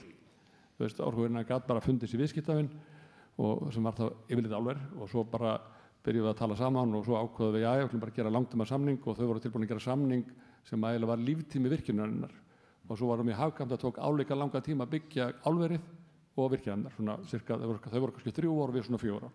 Þannig að þetta var svona hægt að gera þetta en gagnaverin eru þannig að þau koma og þá ættu að vera tilbúin. Og það er náttúrulega mikið ágefni fyrir okkur að við erum ekki tilbúin. Þess að það hefur ekki verið stefna stjórnvalda fyrir en að nú bara erum við sjá hvernig í ríkisstjórn og það er bara að hafa eitthvað orkuöflun að vilja. Hafa eitthvað sýn á því hvað þarf samfélag orku. Og við náttúrulega erum bara búin að koma okkur í þá stöðu sem er alveg ótrúlegt. Að næstu 4-5 árin er bara takmörku orka á komandi kerfið og orka er að takmarka hagvöxt, eða skortur orku er að takmarka hagvöxt og lífskjör á Íslandi. Og þetta er raun og veru mikið umhugsunarefni hvernig samfélagið komið sér í þessa stöðu að því að það er alveg ljóst að það hefur alltaf verið mikill meiri hluti á Alþingi og jafnvel enn meiri hluti í samfélaginu fyrir að við myndum nýta orku til þess að keyra áfram samfélagið og þessi dæmi að þá ætluðum við erum að reyna að komast að stað að byggja virkjun sem heitir Hvammsvirkjun. Við erum aðeins komin á stað, erum aðeins stoppnuna. Okkar markmið þegar við sáum þessa þörf árið 2021 var að fara á stað 2022 og gangsetja virkjunina 2026 sem er næsta ár. Við erum alla byrjuð, sko. Við erum ekki komið leyfin. Þannig að þrátt fyrir að ríkur vilji allra síðan. Þannig að ég hef svona ágjörð af því að við séum raun og veru ekki í stakk búin því miður til þess að sinna þessum mikilvæga núverandi viðskiptavinum og jafnvel taka inn nýja viðskiptavin eins og þyrfti til þess að styðja við þessa flottu vegferð. En við þurfum að breytum ekki fortíðinni, við þurfum virkilega að horfa fram á við og horfast í augu við bara hvernig ósköpunum komum okkur í þessa stöðu. Bara hver var að stjórna? Var það eitthvað lítill minnihluta hópur sem var ekki svona Alþingi? Þetta er bara, og þetta hefur rosalega neikvæð áhrif á lífskjör á næstu 5 árum. Maður velti fyrir sér hvort við hefðum enda hér ef það hefði verið atvinnustefna í landinu. Þú veist, eitthvað signal út af við erum að reyna að komast þangað og þar með hefði kannski, þú veist, Alþingi og þeir sem voru að sýsla með leyfisveitingar og rammaáætlun minnstu kosti séð hvað var handað með hornið og hvað var að vera stefnað með að sækja alla þessu orku. Við hefum sagt að við hefum aldrei verið á þessum stað í dag að það hefði verið skýr iðnaðarstefna. En við munum að sjálfsögðu gera allt sem við getum og við höfum ákveðna möguleika og erum að liðka til og erum að vinna með fyrirtækjunum. En ég veit að við erum ekki að sinna þeim eins og þau vildum. Það er bara því miður. Það er ekki, við þurfum bara að muna það, sko, raforka er súrefni samfélagsins. Veist, ef við látum skorta súrefnin í samfélagi, hvað gerist? Það hægir á öllum. Menn geti ekki hlaupið við brekkurnar. Já, Þórvarður. Við höfum heyrt og talað mikið sko orkuþörf þessari nýju kynslóðar gervigreiningar gagnavera og þar þurfum við nú greinilega að vanda okkur og ná saman. En önnur hliðin á þessum verkefnum eru þetta fjarskiptin. Og mér langar að spyrja þig, erum við í stakk búin til að þjónusta svona verkefni? Og ég með smá áskorun líka, getur þú, að því við þekkjum ekki öll fjarskiptin og vinnum ekki dagstælega í fjarskiptum, getur þú reynt að setja fjarskiptin svona eitthvað samhengi fyrir þá í salnum sem ekki sérfræðingar? Já, ég skal gera mitt besta. Sko, hvað gervigreindin, hvað svona 3 ár síðan þetta byrjaði. Og við fórum að fá kannski fyrstu spurningar til okkar frá svona gervigreinda fyrirtækjum sem voru það að hugsa svona LLM-módel, stóru gervigreinda módeli fyrir svona kannski 2,5 ára síðan eitthvað svoleiðis. Og við erum búin að vinna með gagnaveru lengi og ég hélt í 8M á hvað við væri cirka talum varðandi þarfirnar. Svo kom fyrsta spurningin og ég í heiðarleika mínu spurði tilbaka, afsakið settur auka 0 aftan á gagnamagni sem varst að biðja minna. Þá fórum við átt að því að þetta er eitthvað annað. Og þessi fyrstu gagnaver sem voru að fara af stað, þessi stóru Google, Microsoft, Facebook, var átt að því þau byrju hvað að gera þegar að geta upp allt internetið. Það er það sem þessi módel er að gera. Og eru við kannski ekkert endilega heppileg í það. Ég hugsa að ég þarf að byggja 3-4 nýja sæstrengi bara fyrir þetta eina case. En svo er heimurinn aðeins flóknari og maður átt að segja því að það er líka til SLM, Small Language Models. Gervigreind er ekki bara að éta upp allt internet, það er líka til miklu meira svona tailor-made model. Og það er þannig gervigreindar kúnnar sem kannski við erum að sjá í dag á Íslandi og við erum nokkra þannig í dag og þeir eru bara frábærir vegna þess að þeir leyfa okkur að nýta það innviði sem við höfum byggt upp í rauninni fyrir fjarskipta öryggi Íslands á síðustu árum. Íris-drengurinn var nefndur í spjallinu áðan og hann er að nýta gríðarlega vel til að þjónusta svona kúnna.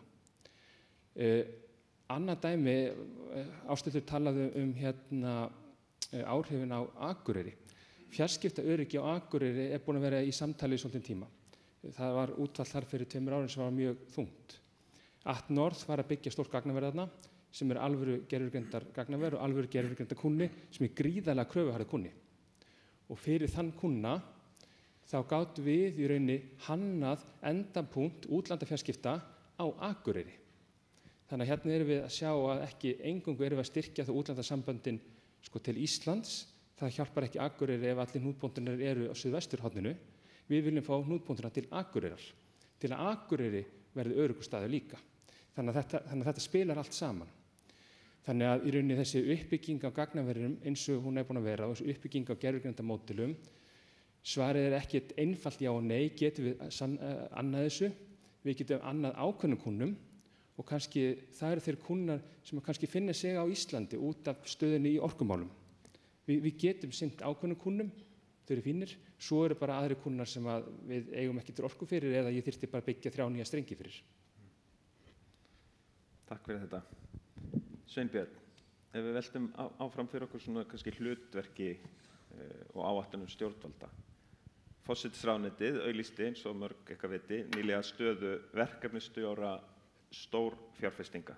Og þetta væntanlega ein birtingarmynd þessa vilja stjórnvalda sem þú ræddir áðan til að styðja við þróun einstakra mála sem geta kannski svona svolítið hreyft nálina á næsta áratug. En gætirðu aðeins kannski dýpka fyrir okkur hvaða verkfæri hafa stjórnvöld til þess að auka líkur og styðja við að einstök verkefni raungerist?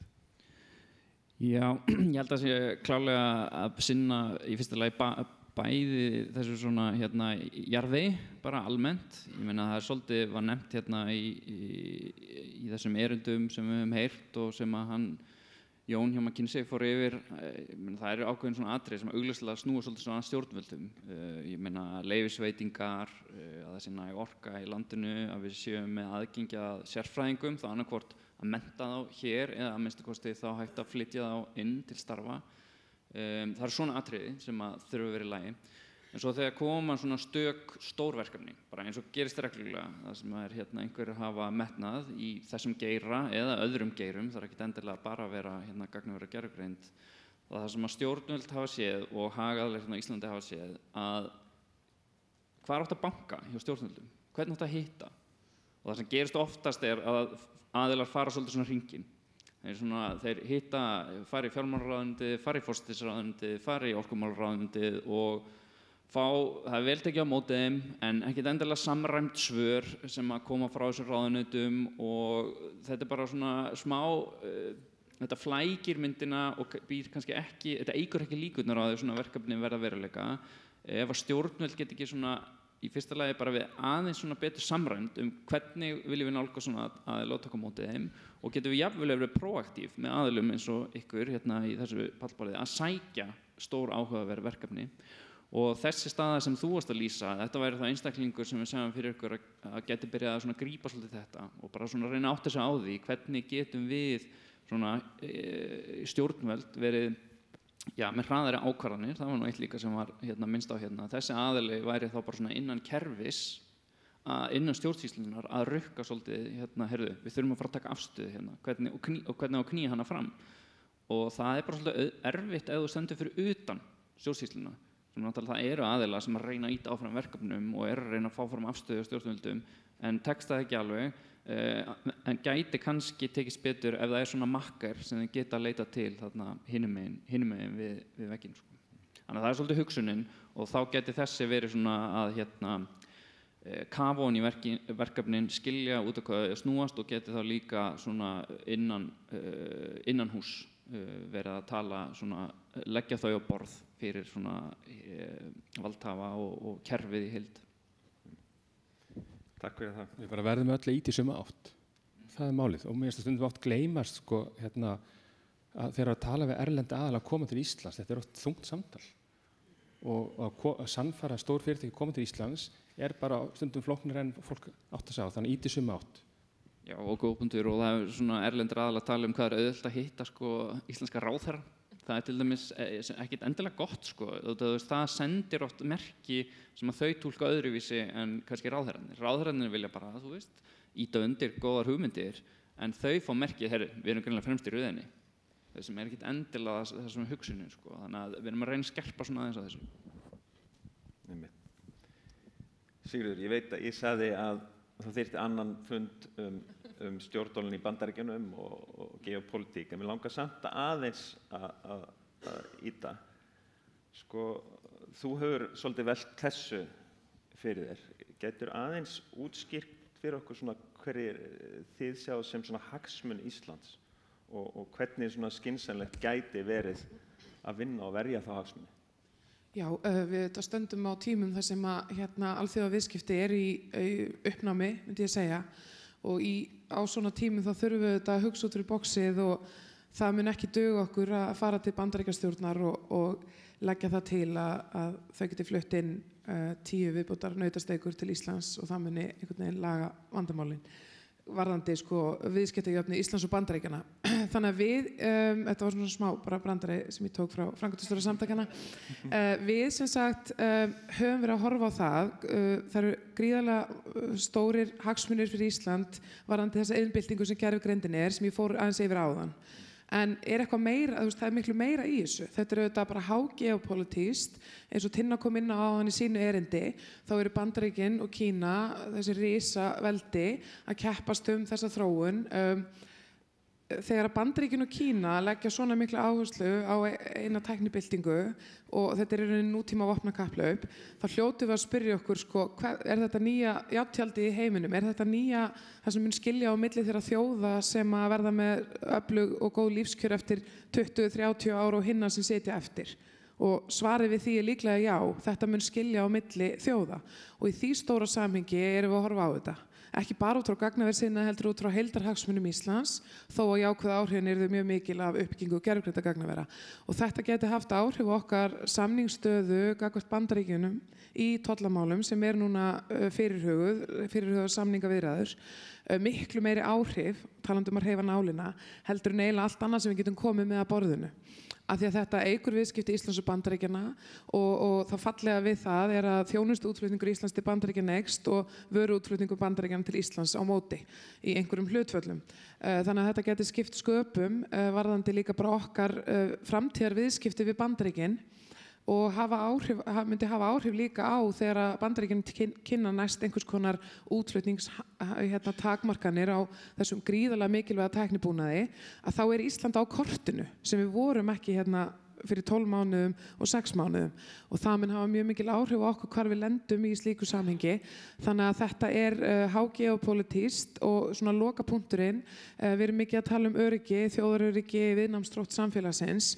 Efling fjarskipta og stafrænna innviða er lykilþáttur þar og við erum auðvitað með tvíhliða varnarsamning við Bandaríkin. Ef við erum með fjarskiptasæstreng sem liggur, sem er náttúrulega bara eina af þessum hugmyndum milli Íslands og Bandaríkjanna, þá auðvitað erum við með beina stafræna tengingu við Bandaríkin og varnir okkar eflast gríðarlega við það. Takk fyrir þetta. Hörður, kannski við höldum áfram að velta fyrir okkur uppbyggingu orkukerfisins og núna kannski hlutverki stjórnvalda og Sveinbjörn sem hefur mikið frætt okkur það. En svona hvað sér þú, svona hvað beinu aðgerðir ættu stjórnvöld einna helst að beita sig fyrir til að svona auðvelda og hraða þessari uppbyggingu? Ég held að það sé nú margt að þið verið að gera, allavega áforma að gera, svo vonandi verður það gert. En ég held að það sé náttúrulega að hafa skoðun af því hvort að við viljum hafa atvinnulíf sem er drifið áfram endurnýjanlegri orku. Af því að á sama tíma hafa verið staðið mjög í vegi fyrir því að byggja upp atvinnulíf sem er drifið áfram endurnýjanlegri orku, hefur verið auðveldað að byggja atvinnulíf sem byggir á jarðefnaeldsneyti. Sem við höfum verið með atvinnuuppbygging síðustu 10 árin hefur verið mjög drifin áfram að jarðefnaeldsneyti. Þannig ég held að þurfa að fá skýra pólitíska stefnu orkuöflun að vilja. Síðan eins og Landsvirkjun hefur í dag algjörlega fjárhagslegt bolmagn til þess að byggja virkjanir án þess að vera með viðskiptavini. Áður fyrir að fyrirtæki var kannski með veikan fjárhag, þá þurfti bara viðskiptavinn og langtíma samning til að fá fjármagn. Núna fjármagnum við allt bara út á efnahagsreikninginn okkar og fyrirtæki er algjörlega tilbúið og fyrirtæki trúir á þetta framtíð og við erum ekki nokkru vafa að endurnýjanleg orka það verður eftirspurnin í fjölbreyttan innað, en ég held að þetta er ekki bara gagnaverðsina sem stjórnvöld þurfa að taka. Við þurfum bara að segja, viljum við framtíðar atvinnulíf, viljum við vöxt á næstu 10-20 árum sem að við drífum áfram af endurnýjanlegri orku. Við getum líka sagt, nei, við ætlum að stoppa virkjanirnar og fá bara innað sem að notar í jarðefnaeldsneyti, þurfum við í einhverju dýr orkuskipti til þess að snúa því við. Orkuskiptin er nógu flókin sem við þurfum að takast á við, en ég held að þetta sé þessi raun og veru ef efndir fylgja því sem er sagt núna, þá held ég að við séum að rétti leið og ég held að svona atvinnustefna sem er ákveðin rammi, auðvitað þarf síðan að vera svigrúm fyrir allt hitt sem að stjórnvöld sjá ekki fyrir. Þetta atvinnustefna er ekki að koma í veg fyrir eitthvað. Það er margt sem stjórnvöld mun ekkert sjá fyrir og það er ofsalega mikilvægt að það geti gerst. Þannig að ég held að ef við fylgjum bara því sem að mikill meirihluti samfélagsins vill, einföldum regluverkið, ég held við þurfum líka að tala jákvætt greinar sem nota endurnýjanlega orku. Það er alveg enn eitt svona sem við getum líka að velta okkur fyrir hvernig við lendum þar. Hvernig gagnaverðsinnan hefur lent í mótbyr. Hann hefur bara lent átt mikið ímyndavandamál. Af hverju? Af hverju veist, ég held að eina ástæðan fyrir því að þær lendi í ímyndavanda þeir eru að nota endurlega orku. Þá fer umræðan svona ákveðnum stöðum í samfélaginu það að þetta er vond atvinnugrein. Það þarf að virkja fyrir hana. En það er ekkert vond að byggja upp atvinnugrein sem við flytjum inn olíu. Þannig við þurfum að snúa þessu við og fá meiri jákvæðni fyrir orkufyrslu og líka jákvæðni fyrir fyrirtæki sem nota endurlega orku. Þau eru það sem við viljum hafa í framtíðinni. En líka aðeins kannski bara þetta mikilvægt þess að sem við komum inn á þessi samræmdu skilaboð, ég er alveg sammála. Það er oft mjög óöppilegt þetta aðgengi fyrirtækja að ráðherrum. Þetta er mjög sjaldgæft í heiminum og senda þeir velvíðilegar yfirlýsingar geta held ég bara jafnvel skemmtir í verkefnum. En ég held að við líka verðum að muna þegar þessi fyrirtæki koma að við erum í harðri samkeppni.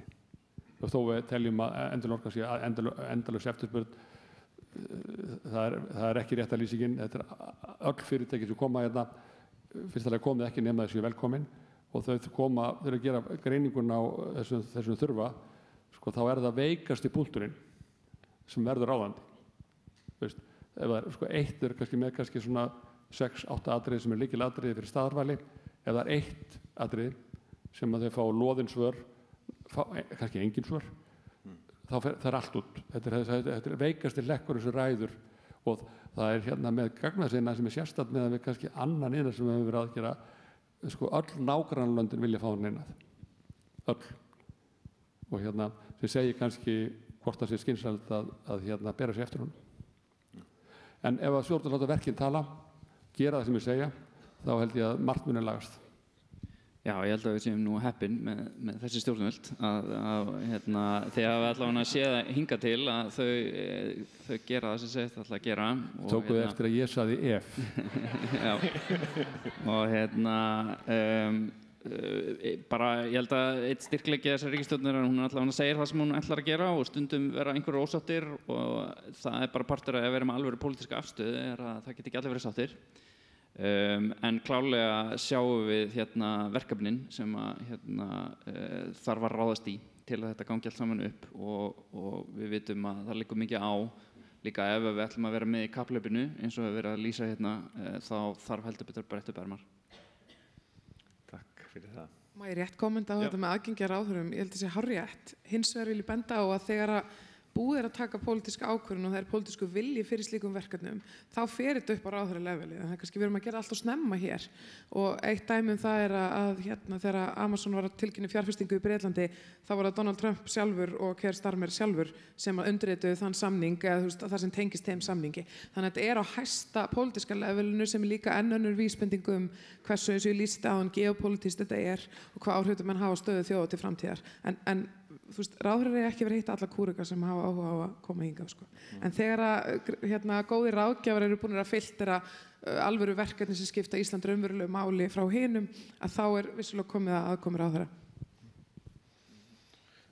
Heyrðu Þorvarður, sko, ég veit að þú hefur svolítið velt fyrir þér hvernig þið erum auðvitað að standa í innviðauppbyggingu og atvinnuþróun til þess að hafa einhver áhrif inn í samfélagi. En ég veit að þú hefur svona sérstaklega velt fyrir þér hvernig svona íbúar landsins gætu notið góðs af gervigreind og þá kannski með einhverjum sambærilegum hætti og við njótum öll góðs af uppbyggingu fjarskiptana. Já, einmitt. Það stundum gleymist að við erum 0,4 milljónir sem heima hérna og við erum að eigi út í Atlantshafi og við gerum kröfum alla þá auðvitað nútíma þægindi sem að við teljum sjálfsögðu og við þurfum fjarskipti, sko. Ég nálgast málið svolítið út frá bara fjarskipti öryggi og við megum bara aldrei vera sambandslaus og það er svona oft auðveldara að segja en að gera vegna þess að þessi fjarskipti eru bara tæki og þau eru sjó og tæki bila og eitthvað svoleiðis. Þannig að við höfum bara tökum það mjög nærri hjart okkar að tryggja að eyjan okkar verði aldrei sambandslaus og hvernig gerum við það? Það er með fjölbreytileika, þannig að það er ekki ein snúra, það eru 3 og við þurfum að halda þeim við og það er endast í einhver ár og svo framvegis. Og skiptir bara máli að fá bara fleiri til að standa undir þeim byrðum. Það er ekkert flóknara það. Raforkukerfið byggðist upp á ekkert ósvipaðan hátt. Ég var að fara yfir töluna núna. Ég held að gagnamagnið þessi bylgjuna sem fara yfir okkar kerfi eru orðnað 80% gagnaver, 20% almenningur. Við erum að sjá bara nákvæmlega sömu þróun eins og við kollegi minn hérna hefur séð í sínum raforkukerfi og þetta skiptir bara gríðarlega miklu máli. Í annar stað getur maður líka spurt sko, hvenær fjölbreytileikanum náð? Eru 3 strengir bara fínt? Svarið stutt svar bara í tölfræðilegum módulum bara já, en þeir fara allir kannski til Evrópu. Erum við kannski að tala fjölbreytileika í heimsálfum næst? Þetta aldrei búið sko. Fjölbreytileiki ætti kannski að fara upp í lofti líka. Við sjáum á stöðuna í heiminum í dag. Ættu að vera að horfa líka með fjölbreytileiki í tækni, nota gervhnattarleiðir og svo framvegis. Þannig að þegar umræðan snýst hvert á næsti sæstrengur að vera og þá út frá bara hagrænum módulum Evrópa náttúruleg. Ef ég hugsa út frá fjölbreytileika í geopólitík, þá hugsa ég meiri vestur. Einmitt. Heyrði, við erum að reyna út á tíma og ég ætla bara að þakka ykkur þáttökundum í pallborði en öðrum þáttökundum sérstaklega fyrir komuna og þetta þökkum við áhörendum hérna í Grósku og í streyminu. En svona að lokum þá ætlum við að leyfa ungu kynslóðinni að eiga síðast orðið því að framtíðin svo sannarlega björt. Takk fyrir. Hæ, ég heiti Bryndís Brynjólfsdóttir. Ég útskrifaðist með BS í verkfræði núna í vor frá Háskólanum í Reykjavík. Ég hef starfað hjá Landsvirkjun í 1,5 ár. Ég held að Ísland geti komist í fremstu röð í þróun gervigreindar með því að styrkja og efla menntun og rannsóknir á þessu sviði, bæta aðgengi að gögnum og tæknilegum innviðum og móta svolítið svona skýrari stefnu með svona siðferðislegum mörkum eða ramma. Hæ, ég heiti Björn Þór Stefánsson. Ég er að læra stærðfræði og reikniverkfræði við Stanford Háskólanum í Kaliforníu. Fyrst og fremst skiptir máli að efla rannsóknastarf og menntun í raunvísindagreinum í háskólanum. Ísland þarf heldur ekki að keppa við stórfyrirtæki eins og Google eða OpenAI til að vera í fararbroddi, heldur getur Ísland skapað sér sérstöðu með því að hagnýta gervigreind á þeim sviðum sem við höfum nú þegar sérþekkingu á, til dæmis landeldi, sjávarútvegi og í orkuiðnaðinum eða í líftækni. Þannig verður Ísland ekki endilega leiðandi í því að þróa grunneiningunni sjálf en að beita gervigreind á nýstárlegan og verðmætisskapandi hátt. Fyrsta skrefið hins vegar er að mynda vettvang sem stuðlar að öflugu samstarfi milli háskólanna og atvinnulífsins. Ég heiti Helga og ég starfa hjá Datalab sem sérfræðingur í gagnaverkfræði og gagnavísindum.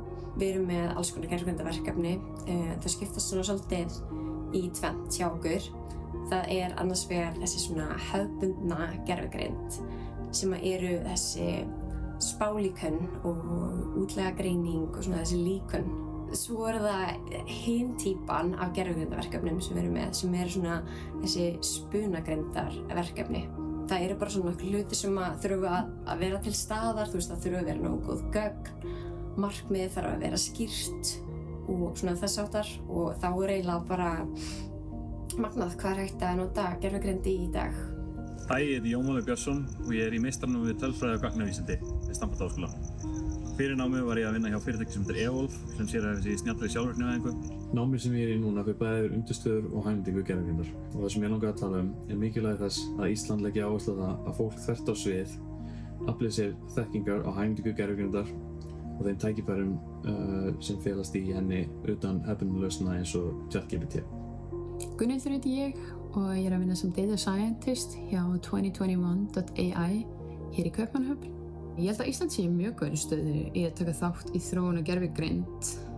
Við erum lítið og sveigjanlegt samfélag, þannig prófun og innleiðing á svona lausnum ætti að geta gengið tiltölulega hratt fyrir sig og svo eru þetta með mjög mikið að menntuðu fólki, gott aðgengi í góða háskóla, bæði þá innanlands og erlendis og svo eru þetta með endurnýjanlega orku, þannig þjálfun á svona gervigreindarlíkönum ætti að geta verið gert á umhverfisvænni hátt.